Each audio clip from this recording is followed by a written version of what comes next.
What's up, guys? Steel Frodo here, back again for day 4 of the 12 Days of Anime. So, let's talk.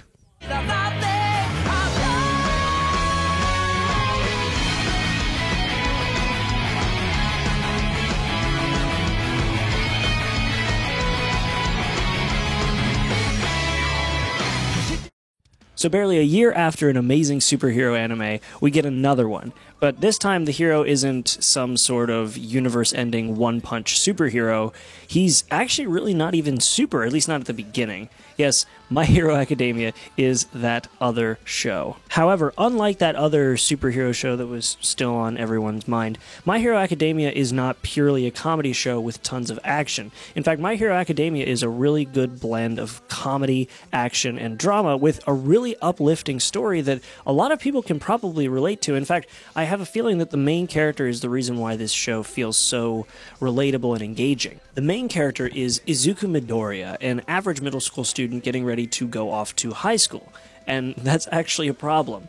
He's an average middle school student. In fact, he's an average person in a world where superpowers or quirks are a normal thing. In fact, everyone, well, most everyone has them. However, despite not having a quirk of his own, he's still determined to become a superhero.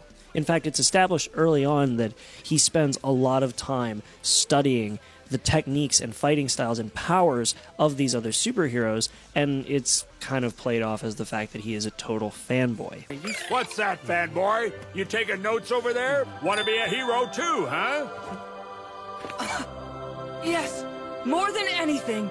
The show actually goes above and beyond to demonstrate how Izuku is going above and beyond anybody else in order to achieve his goal without a quirk, despite the fact that he's being constantly picked on and bullied by other students who do have quirks. One of these students, Bakugo, who we actually learn more about later on in the series, gives Izuku the name Deku because he says he can't do anything.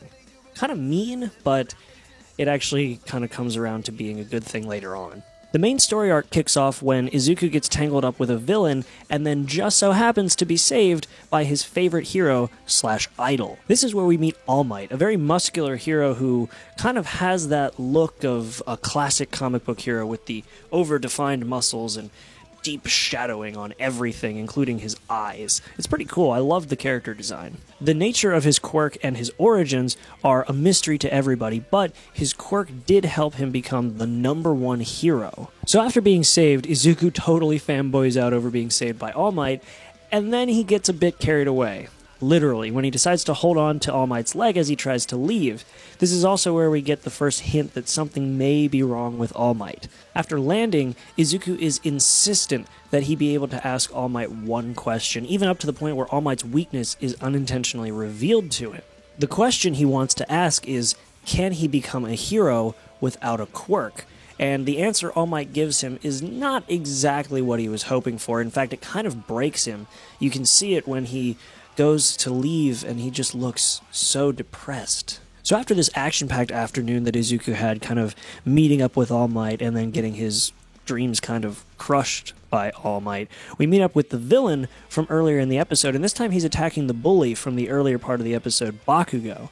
And Izuku sees this and jumps into action without even thinking. Even though he knows he doesn't stand a chance against this villain without a quirk, he does it anyway and tries to save Bakugo. And this is why I feel like Izuku is so relatable. It's because he's just like you or me. He's average. He does not have any sort of special abilities, at least not early on, but you want him to succeed because you know that he's trying so hard despite the fact that he is at a disadvantage to everyone else. And he does succeed. Sort of.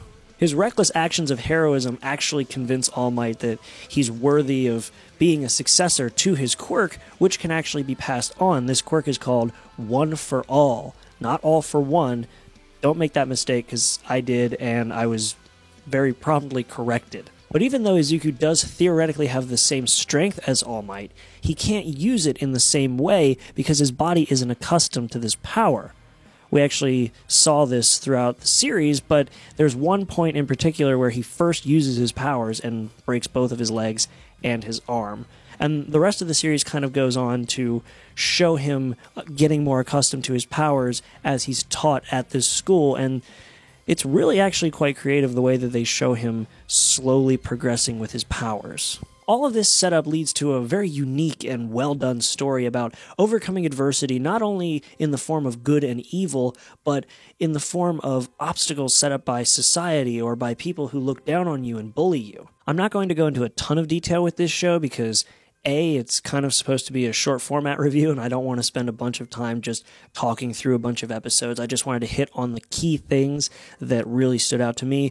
But B, you really should watch this show if you haven't already. It's really, really worth it, and it's been slated for a second season, which I am so excited about. Also, if any of you out there are more of kind of a dub fan, I've seen both the dub and the sub, and the dub for this show is probably one of the best. It's definitely a really good dub for the series.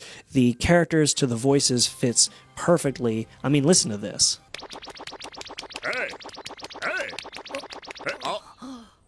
よかった元気そうで何よりだ Hey! Wake up! Hey! Thought we lost you there! Well, looks like you're moving around all right. And both casts on the Japanese and on the English side bring these characters to life perfectly. So, subbed or dubbed, you can pick your poison. So there you have it, guys. That is day 4 of my 12 days of anime. I hope you guys are still enjoying these. I know some of these are short, some of these are long. I'm not really setting a format. I'm just kind of writing a quick review and going for it because doing one review per day does tend to be a little time-consuming in recording, writing, the whole 9 yards. So hope you guys are still enjoying it. Make sure to like and subscribe if you haven't already. Follow me on Twitter, the whole 9 yards. I should have a few links down below. And yeah, I'll see you guys tomorrow for the next review.